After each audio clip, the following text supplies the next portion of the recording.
friends, Namaste. Now we are seeing the last day of Beijing. As I told you, Beijing is huge. More of the important monumental historical sites are in Beijing. Now we are going to see today the Temple of Heaven, which by the name itself you can make out that is very close to heaven, the temple very close to heaven, which is that height. For the Ming and the Qing dynasty, these were all built up, and I'm explaining you in the video where you are seeing it. And we have Tiananmen Square, the Tiananmen Square ending at the Forbidden City, that's the Imperial Palace. The most important sites one can say is that today's, of course, other than the Great Wall of China. It's also known as Badlang. Now, Tiananmen Square, all of you know, during 1919, when the students demonstrated against the Chinese provisions of the Treaty of Versailles, the blood was flowing like a river in the Tiananmen Square. About 1 lakh of people can be occupied in Tiananmen Square, that huge the space. The one end is you see the Mao Zedong's photograph. Mao Zedong is the god for the Chinese people. The other side of the Tiananmen Square is the Mao Zedong's mausoleum, where his body is still kept. You still see the people of China in line from morning till the evening, waiting to have a glimpse of their god, Mao Zedong. So that discipline is that respected. So we are going to go across the Tiananmen Square. It's a huge area, you can see that. Many people have heard about Tiananmen Square but not witnessed, experienced, felt, seen. So here you are seeing. Of course, you have seen in Sri Santosh George Kolangara's Safari channel and the Sanjar. That is something great you would see, but this is a small way only. We can't compare anyway with him. He is a great person. I'm nowhere closer to. But this is those people who have seen, forgotten, or just how the people travel for that experience. So we have then the Forbidden City. Forbidden City is also very huge. It has about 7 gates and palaces built. It's in something about 72,000 million square meters the area is. Not million, 72,000 square meters, and it is something huge and to be watched and to be experienced. So enjoy the video. The next we go is to Shanghai, and please share, please comment, please subscribe and enjoy it. From the Chinese view of life, we have to take a feather that unity makes a great strength. Even you see under one party, the country is progressed a lot. Today, this is the economic power of the world. You can see that in every of their action. They had very many problems and struggles for the freedom. You would be knowing about the Tiananmen Square revelation which they had years ago, and how it has ended and how they achieved. Even recently I've seen in Hong Kong, the problem erupted by the students. Okay, now this is a Temple of Heaven. It's a beautiful place, irrespective of the age group. They call in Chinese Tiantan. Dates back to 1420, surrounded by lush vegetation. These lovely old temples and shrines are set out in 2 sections. One rectangular, the other semicircular, which together symbolize heaven and earth. It was here that on the day of the winter solstice, the emperor would ascend the heavenly altar in solemn ceremony to pray for a good harvest and offer sacrifices in the brightly decorated hall of prayer for good harvest. They are called Quinian Dian. This is built in 1420 in customary Chinese fashion of wood and entirely without nails. The hall sits on a 3-tier marble terrace with balustrades and a roof covered with 50,000 blue glazed tiles. You can see a lot of programs. Some play the cards, some play some yoga kind of stuff, and some are doing exercise. You can see very old Chinese people coming and sitting on the wall, the seats, and doing many activities. See, with money, without money, there's something to behold, to understand. Even at a very old age, maybe you can see people of 80, 85 coming, and even some of them are dancing. This is Temple of Heaven. There is a beautiful surrounding area of Temple of Heaven. See, it's something great. You can just roam around. Actually, you need one full day, a guide taking us to Temple of Heaven. But many of us do not want to go top. I wanted to go, but what to do? Every time when I want to go, our people, oh, enough, let's go. We don't want to walk. Many of them do not want to walk to the top. Actually, when you go to the top, that means you have reached to heaven. They've done it to the top so that, they are very close to heaven. Everybody thinks the heaven is on top. Every mythology, whether you talk about Greek or Arabian or Indian, Hebrew or Chinese, everybody thinks one thing in common, that the heaven is on top. Do we? Are we? I think the heaven and the hell all are here only. What we do, that we reap. So what we do for the hell or the heaven, that we reap. That is what is heaven and hell, I feel. Because we have no idea. Nobody has told us on the return. See here, some of the members are taking the photograph. Very difficult to accumulate people for the photographs. Now here they don't want to go up. But I really literally push them to go up and see the sceneries and see what's inside. Maybe we also reach heaven. If 140 billion population China believes that going to the temple of heaven, that means you are closer to heaven. Whatever you say, God can hear. Could be. At least the masters probably would see, hear.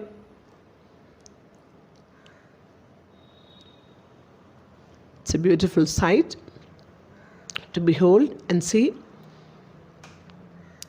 People I see are moving around, strolling. I just want to tell my people, look, the people have reached here, and not to be sitting down. Many didn't come up. So just for that sake, I came up and took photograph. I took the video, because at least the video would reach everybody. Some of us are standing over here. You can see the blue cap.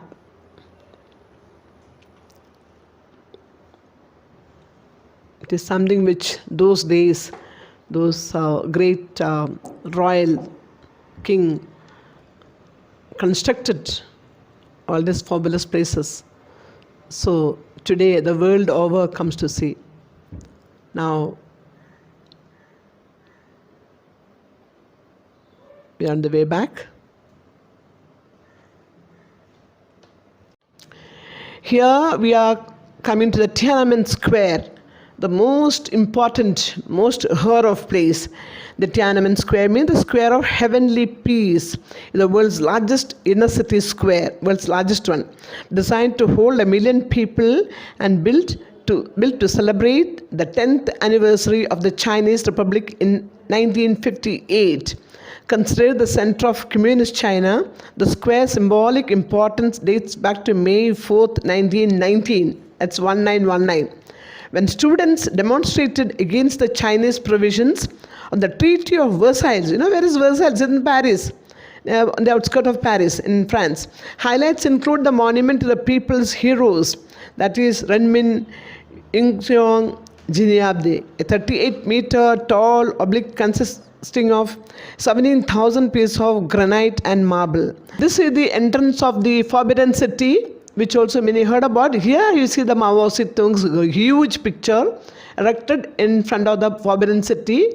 That's the entrance of it. This whole Tiananmen Square, actually, wherever you go, you could feel Mao Zedong. And opposite the temple is the Mao Zedong's museum. That is, his body is still kept and people worship him like God. For Chinese people, it's only after Mao Zedong, anything else and everything else. Very important. For him, he is respected, not only respected, but ardent. Is a godly figure.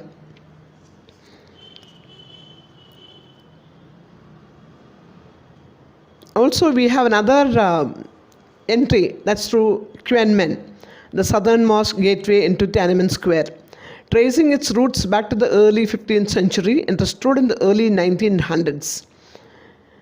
Other features of note are the Museum of the Chinese Revolution, with its exhibits illustrate the various stages of the Chinese Revolution from 1919 and the development of the Communist Party. And as I told you, the mausoleum of Mao Zedong is kept over there, and the body of Mao rests in a crystal sarcophagus. There's a huge line, big line, to see Mao Zedong's body in the mausoleum.